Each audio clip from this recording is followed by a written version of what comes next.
ओम श्री गणेशाय नमः। ओम राम राहवे नमः। दर्शक मित्रों, कर्क राशि 30 अक्टूबर 2023 सायंकालीन 4:38 पर राहु मीन राशि में प्रवेश कर रहा है और मेष राशि को छोड़कर मीन राशि की ओर आ रहा है। क्या प्रभाव कर्क राशि वालों के ऊपर रहेगा? वस्तुतः राहु छाया ग्रह है, राहु का स्वयं का अस्तित्व नहीं है, ऐसा ज्योतिष शास्त्र का कहना है।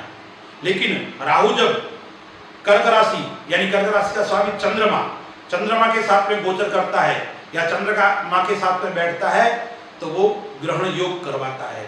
तो कर्क राशि वाले जातकों के लिए ये समय थोड़ा संकट वाला रहेगा। संकट में कौन सा संकट? मानसिक अशांति उत्पन्न करेगा, मन के ऊपर विशेष प्रभाव डालेगा, क्योंकि कर्क राशि वाले जातकों के लिए नवम भाव भाग्य भाव में यह गोचर करेगा और लग्न को देख रहा है पंचम दृष्टि से। लग्न यानी आपकी राशि कौन सी? कर्क। आपका लग्न भी कौन सा?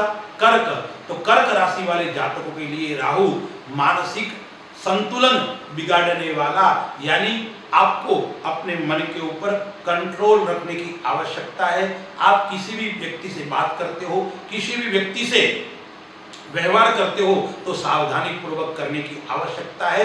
मन से आपको विचलित होने की आवश्यकता नहीं है, क्योंकि यह समय आपको बार बार विचलित करेगा।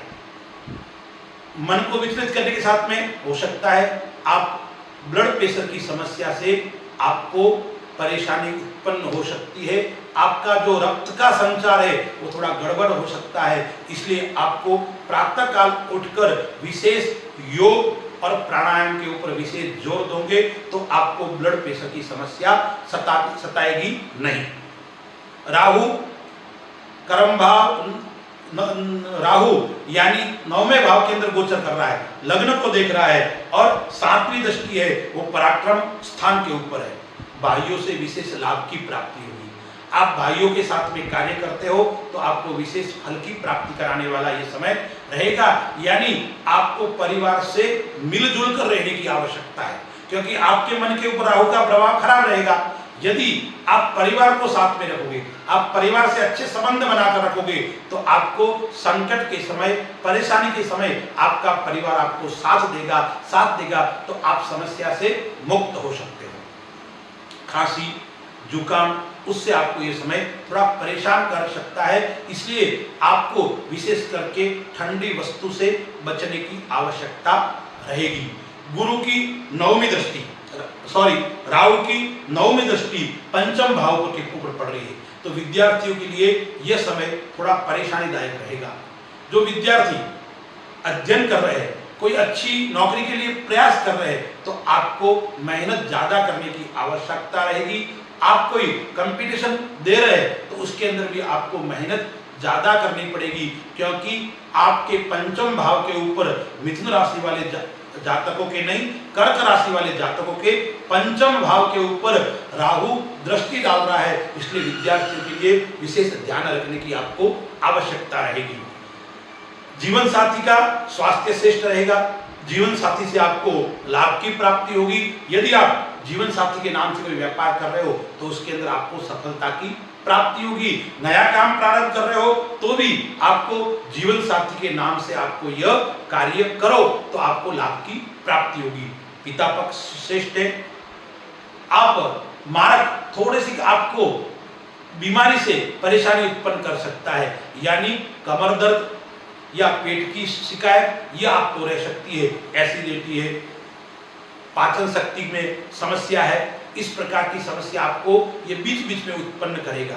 एक तो जब राहु के साथ में चंद्रमा का समय आएगा, प्रत्येक महीने आता है 2.25 दिन, उस समय आप विशेष करके शिव का उपासना करें। जब मीन राशि के अंदर चंद्रमा हो महीने के अंदर, उस समय कर्क राशि वाले जातक विशेष शिव पूजन करें, अन्यथा यह समय आपको बहुत परेशानी में डाल सकता है। आप गलत कार्य के लिए प्रेरित होंगे, आप कोई व्यभिचार की ओर अग्रसर रहेंगे, यानी कोई न कोई आप गलत कार्य की ओर विशेष आपका मन जाएगा। इसलिए इस समय यदि आप पूजन के माध्यम से शिव का उपाय करोगे, शिव का पूजन करोगे, तो आपको ये जो समय खराब है वो खराब समय शुभ में परिवर्तित हो जाएगा। कर्क राशि का स्वामी चंद्रमा है। चंद्रमा मन का मालिक है। मस्तक आपका यदि सही होगा तो आप सभी कार्यों के अंदर सफलता प्राप्त कर सकते हो। मन मजबूत करने की आवश्यकता है, मन को श्रेष्ठ बनाने की आवश्यकता है, मन को कमजोर बनाने की आवश्यकता नहीं है, कमजोर नहीं बनाना है, मजबूत बनने की आवश्यकता है। तो कर्क राशि वाले जातक इस समय विशेष प्रकार से मजबूती पूर्वक आपको रहने की आवश्यकता है। कर्क राशि वाले जातकों के लिए और क्या करने की आवश्यकता है, तो कहते हैं आप धार्मिक कार्य में आपकी रुचि बढ़ेगी। धर्म, कर्म, सेवा, उस काम में आपकी रुचि बढ़ेगी और इसमें रुचि बढ़नी भी चाहिए, क्योंकि धर्म ही हमारी श्रेष्ठ है, वो पहचान है। धर्म के कारण हम जी रहे हैं। तो धर्म और सेवा ये मनुष्य का कर्तव्य है। धर्म का आचरण करना और सेवा के माध्यम से अपने जीवन को उत्तम बनाना, ये कार्य प्रत्येक व्यक्ति को करना चाहिए। लेकिन कर्क राशि वालों के लिए इसके लिए समय श्रेष्ठ आने वाला है। इसलिए कर्क राशि वाले जातक धार्मिक क्षेत्र में आपकी रुचि बढ़ने वाली है, सेवा में आपकी रुचि बढ़ने वाली है, लेकिन आप परिभ्रमण ज्यादा करोगे, यानी यात्रा आपकी ज्यादा है। आप धार्मिक क्षेत्र में भी यात्रा कर सकते हो, अच्छे धार्मिक स्थल पे आपको जाने का सुअवसर प्राप्त हो सकता है, तो आपके लिए शुभ रहेगा। या आप कोई न कोई कारणों यात्रा निरंतर करते रहेंगे, यानी कर्क राशि वाले जातकों को यात्रा के लिए समय ज्यादा व्यतीत होगा। लेकिन चंद्रमा और राहु का जब प्रत्येक महीने के अंदर जो समय आएगा, उसके अंदर विशेष ध्यान रखने की आवश्यकता है। आपको भगवान शिव